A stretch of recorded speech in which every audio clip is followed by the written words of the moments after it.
Hello दोस्तों, स्वागत है आपका हमारे यूट्यूब चैनल पे। तो दोस्तों, आज की इस वीडियो में हम रीजनिंग के 3 अति महत्वपूर्ण प्रश्नों को सॉल्व करने वाले हैं, जो कि अलग अलग कॉम्पिटिटिव एग्जाम में पूछे गए हैं। तो चलिए दोस्तों, वीडियो को शुरू करते हैं। देखिए दोस्तों, सबसे पहले कुछ कंडीशन दी गई है। देखो हमें करना क्या है उसके बारे में यहाँ पे लिखा है हमने।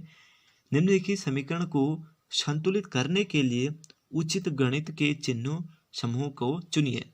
दोस्तों, ये हमारे पास जो है समीकरण है, ठीक है। तो इसको हमें जो है क्या करना है, सॉल्व करना है। यहाँ पे बीच में बराबर है, देखो दोस्तों। तो यानी कि इस साइड का जो है हमें इसमें जो है गणित के जो चिन्ह होते हैं उनको रख के, और इस साइड की वैल्यू जो है LHS यानी कि LHS इक्वल टू RHS हमें करना होता है, ठीक है। यानी कि लेफ्ट हैंड साइड और राइट हैंड साइड जो है इन दोनों के सेम हमें करने हैं। तो ये हमारे पास समीकरण है। दोस्तों, ये हमारे पास ऑप्शंस है। इन चारों ऑप्शंस में से कोई एक ऑप्शन यहाँ पे हमें फिल करना होता है, जो कि ऑप्शनल क्वेश्चन है। SSC MTS परीक्षा 2014 में ये प्रश्न पूछा गया है। तो दोस्तों, इसको करेंगे कैसे, देखिए। तो सबसे पहले हम इसको करेंगे कैसे, हम ये देखते हैं। दोस्तों, इसमें सबसे पहले हम हल लिखते हैं, ठीक है। तो सबसे पहले हमने हल लिखा है इसमें, ठीक है। अब करेंगे क्या दोस्तों, सबसे पहले इस समीकरण को उतार लेते हैं। 8, ठीक है, बीच में ये चिन्ह, फिर 8, ठीक है, फिर बीच में चिन्ह, ठीक है, फिर 1, फिर बीच में कितना है, फिर चिन्ह है, फिर 7 है, इज इक्वल टू 8 है, ठीक है।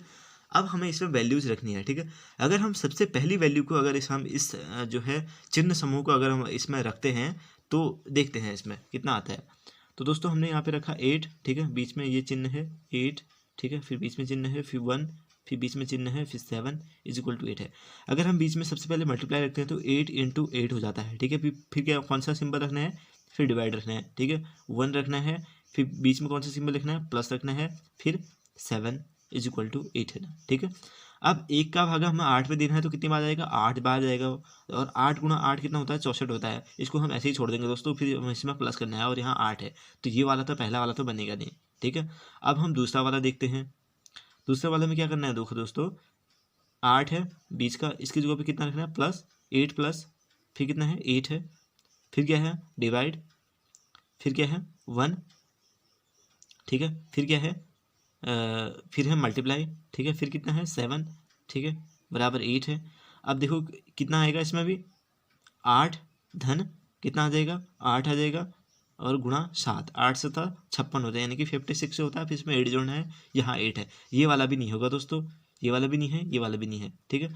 अब हम देखते हैं तीसरा वाले को, जो कि है 8, ठीक है, पहला ही है 8 है, ठीक है। उसके बाद क्या करेंगे, बीच में तो सबसे पहले भागा का चिन्ह है, ठीक है, फिर 8 आ जाएगा। फिर क्या करेंगे दोस्तों, फिर गुणा का चिन्ह है ना, फिर यहाँ कितना है 1 है, फिर उसके बाद क्या है, यहाँ पे प्लस है, फिर 7 है, इज इक्वल टू 8 है ना।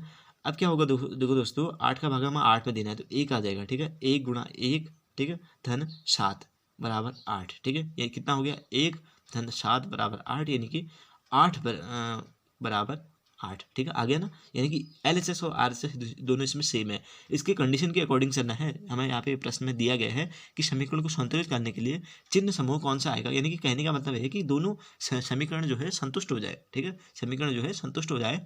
तो इस प्रकार की हमें चिन्ह समूह को यहाँ से चूज करना था, ठीक है। तो हमने यहाँ पे, हमारे यहाँ पे कौन सा आ रहा है, ऑप्शन सी यहाँ पे हमारा सही हो रहा है। तो इसका उत्तर क्या हो गया, ऑप्शन सी इसका उत्तर हो गया, ठीक है दोस्तों। ये हमने सॉल्व कर लिया।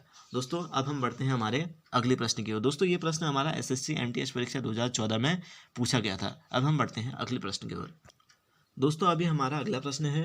इसमें भी एक समीकरण है और इसमें जो चिन्ह समूह है नीचे, इनमें से चारों चिन्ह समूह को इसमें रख के देखना है कि ये समीकरण जो है संतुलित हो पा रही है या नहीं हो पा रही है, या फिर किस चिन्ह समूह से ये संतुष्ट हो पा रही है, ठीक है। तो यहाँ पे हमने हल लिखा है, हल लिखेंगे, ठीक है। अब क्या करेंगे, समीकरण को उतार देंगे, ठीक है, बीच का चिन्ह ऐसे ही 4, ठीक है, बीच का चिन्ह ऐसे ही, फिर 12, फिर बीच का चिन्ह ऐसे ही, फिर 12, ठीक है। अब क्या करना है, देखो सबसे पहले हम डिवाइड रखते हैं। तो 6 अपनी पोजीशन पर रहेगा, बीच में डिवाइड आ जाएगा, 4 अपनी पोजीशन पर रहेगा, बीच में क्या आ रहा है, माइनस आ रहा है, फिर 12 अपनी पोजीशन पर रहेगा, बीच में क्या आ रहा है, फिर इज इक्वल टू 12, ठीक है। अब क्या होगा, देखो 6 का भागा 4 में देना है, ठीक है, फिर उसमें से माइनस करना है। अब 6 का भागा हम 4 में देंगे, एक बार जाएगा, ठीक है, जितना भी आएगा 1 पॉइंट में आएगा वो, उसमें से -12 करेंगे तो वो माइनस में आ जाएगा, यानी कि यहाँ 12 है, वो ओवरऑल किस में आएगा, माइनस में आएगा। तो इसका उत्तर ये तो होता नहीं है, यानी कि पहला वाला तो हमारा कैंसिल हो गया, ठीक है। अब हम दूसरे वाले को देखते हैं।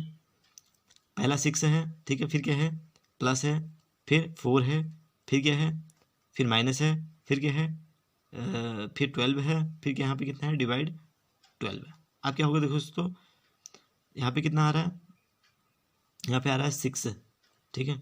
अगर हम इसको डिवाइड करें तो कितना आता है, ये आता है 1, कितना आ जा रहा है, 1, ठीक है। एक मिनट दोस्तों, तो दोस्तों इसको देखते हैं कितना आता है। ये एक बार गया, ठीक है, प्लस 4 माइनस 1, ठीक है, इतना आ गया। आप 10 में से 4, 6 में 4 जोड़ा 10 आ गया, 10 माइनस 1 यानी कि 9 आ गया, ठीक है। 10 में से 1 गया, 9 आ गया, ठीक है, यानी कि 9 आ रहा है इसमें। अब इधर साइड वाला कुछ नहीं है, यानी कि हमें एक ही वैल्यू हमें मिल रही है, दो साइड की अलग अलग वैल्यू नहीं मिली है, तो ये भी गलत हो गया है, ठीक है। कैसे हम पाएंगे कि संतुष्ट है, तो ये भी नहीं हुआ, ठीक है। उसके बाद हम अगला देखते हैं जो कि है 6, ठीक है, बराबर का चिन्ह लगाना है। फिर उसके बाद कितना आ रहा है, 4 आ रहा है। फिर उसके बाद क्या आ रहा है, बराबर हो गया। फिर उसके बाद 4 आ रहा है ना, फिर उसके बाद कौन सा, माइनस रखना है। फिर उसके बाद 12, फिर उसके बाद क्या रखना है, डिवाइड रखना है। फिर क्या रखना है, 12। अब देखो क्या होगा, यहाँ 6 है, यहाँ देखो 12 का भागा 12 में देना है एक बार, तो 4 माइनस 1 बन जाता है, यानी कि 3 आ जाता है, और यहाँ 6 आता है, ये भी नहीं हुआ, ठीक है दोस्तों। अब हम बढ़ते हैं अंतिम की ओर, जो कि 6 है, ठीक है, हमारे पास समीकरण में ही है। उसके बाद क्या रखना है, हमें गुणा रखना है। फिर कितना है, फिर है 4, ठीक है, 4 है ये, ठीक है। उसके बाद क्या करना है हमें, उसके बाद कौन सा चिन्ह, माइनस आ जाएगा। फिर 12 है, फिर क्या करना है, बराबर कितना है, 12 है, ठीक है। अब देखो दोस्तों 6 चौक कितना होता है, 6 चौक आता है 24, 24 माइनस 12, और यहाँ पे 12 है, ठीक है। तो 24 में से 12 घटाया, 12 आया, 12 बराबर 12, ठीक है, संतुलित हो गया। दोनों साइड के सेम आ गए, LHS RHS दोनों सेम आ गए, तो यानी कि यही इसका उत्तर हो गया। ऑप्शन क्या है, डी इसका उत्तर हो गया, ठीक है दोस्तों।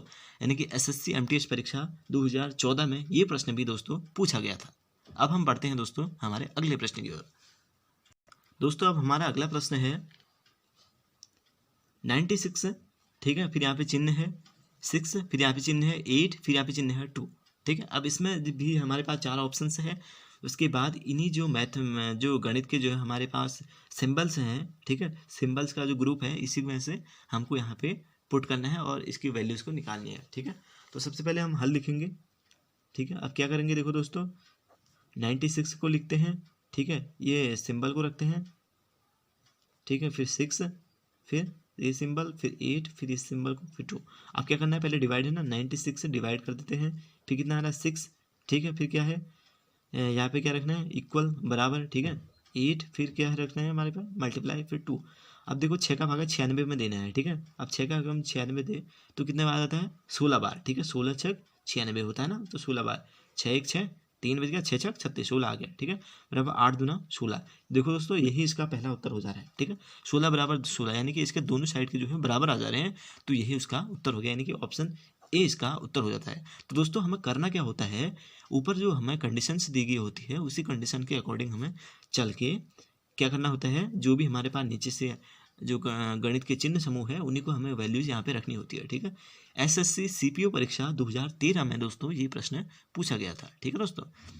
ये वैल्यूज हमें रखनी होती है और हम इसका जो है उत्तर निकाल लेते हैं, ठीक है।